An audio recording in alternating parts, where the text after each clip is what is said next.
ಸಾಕಾಗಲ್ಲ. ಒಂದು ನಾಡಗೀತೆ ಬಗ್ಗೆ, ಕುವೆಂಪುರವರ ಬರೆದಂಥ ಒಂದೇ ಒಂದು ನಾಡಗೀತೆ ಬಗ್ಗೆ ನಾವು ಅರ್ಥೈಸಕ್ಕೆ ಅಥವಾ ಅದನ್ನ ಇಂಟರ್ಪ್ರಿಟ್ ಮಾಡಿ ಹೇಳಲಿಕ್ಕೆ ಈ ವೇದಿಕೆ ಮೂಲಕ ನಿಮಗೆ ಅರ್ಥ ಮಾಡಿಸ್ಲಿಕ್ಕೆ ಇಡೀ ದಿನ ಕೂಡ ಸಾಕಾಗಲ್ಲ. ಆ ಥರದ ಎಲ್ಲ ವಿಚಾರಗಳನ್ನ ಏನು ಕನ್ನಡ ಸಾಹಿತ್ಯ ಅಂತ ಅಂದ್ಬಿಟ್ಟು ಹೇಳ್ತೀವಲ್ಲ, ಕನ್ನಡ ಸಾಹಿತ್ಯದ ಅಂದ್ರೆ ಕನ್ನಡ ನಾಡಿನ ವರ್ಣನೆಯನ್ನ ಹೇಗೆ ಹೇಳಿದ್ದಾರೆ ಅಂತಂದ್ರೆ ಅಷ್ಟು ಅದ್ಭುತವಾಗಿ ಅವರು ಕಟ್ಟಿಕೊಟ್ಟಿದ್ದಾರೆ. ಇವತ್ತಿಗೂ ಕೂಡ ಅಜರಾಮರವಾಗಿ ಇದೆ. ಕನ್ನಡ ನಾಡು ಇರೋವರೆಗೂ ಬಹುಶಃ ಒಂದು ನಮ್ಮ ನಾಡಗೀತೆ ಆಗಿರುತ್ತೆ. ಅದ್ಭುತವಾದಂಥ ನಾಡಗೀತೆ.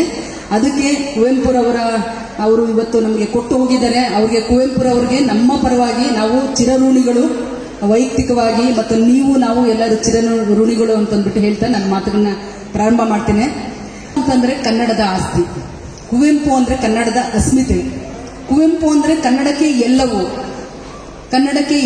ಕರ್ನಾಟಕಕ್ಕೆ ಕನ್ನಡಕ್ಕೆ ಪ್ರಪ್ರಥಮ ಜ್ಞಾನಪೀಠ ಪ್ರಶಸ್ತಿಯನ್ನು ತಂದುಕೊಟ್ಟರು ಯಾರು?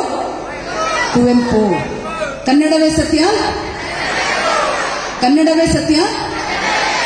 ಕನ್ನಡವೇ ನಿತ್ಯ,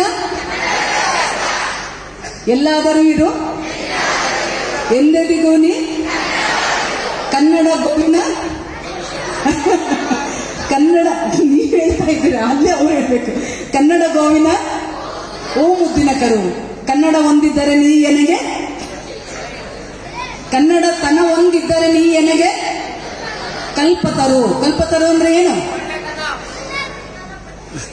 ಕಲ್ಪತರು ಅಂದ್ರೆ ತೆಂಗಿನ ಮರದಲ್ಲಿ ಏನಾದ್ರೂ ವೇಸ್ಟೇಜ್ ಅಂತ ಇದೆಯಾ ಅಲ್ವಾ?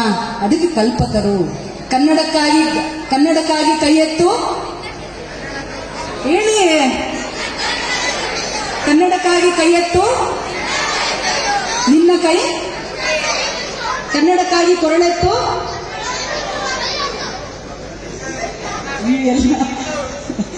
ನಿಮಗೆ ಕನ್ನಡದ ಪಾಠ ಸಾಕಷ್ಟು ಮಾಡಬೇಕಾಗಿದೆ. ನಾವು ಕನ್ನಡ ಮಾಧ್ಯಮದ ವಿದ್ಯಾರ್ಥಿಗಳು. ನಮಗೆ ಕುವೆಂಪು ಬೇಂದ್ರೆ ಕನ್ನಡದ ಒಂದು ಪೀರಿಯಡ್ ಬಂದು ಅಂತಂದ್ರೆ ನಮ್ಗೆ ಅಷ್ಟೊಂದು ಆನಂದ ಆಗ್ತಿತ್ತು. ಅಷ್ಟು ಚೆನ್ನಾಗಿರುವಂತಹ ಒಂದು ಸಾಹಿತ್ಯ ನಮಗೆ ಶಾಲಾ ಹಂತದಲ್ಲಿ ಹೇಳ್ಕೊಡ್ತಾ ಇದ್ರು. ತಮಗೆ ಗೊತ್ತಿದೆ. ಸೊ ಕುವೆಂಪುರವರು 1904 ಡಿಸೆಂಬರ್ 29ರಂದು ಹೊನ್ನೆಕುಡಿಗೆಯಲ್ಲಿ ಚಿಕ್ಕಮಗಳೂರು ಜಿಲ್ಲೆಯ ಕೊಪ್ಪ ತಾಲೂಕಿನಲ್ಲಿ ಜನನ ಆಗುತ್ತೆ.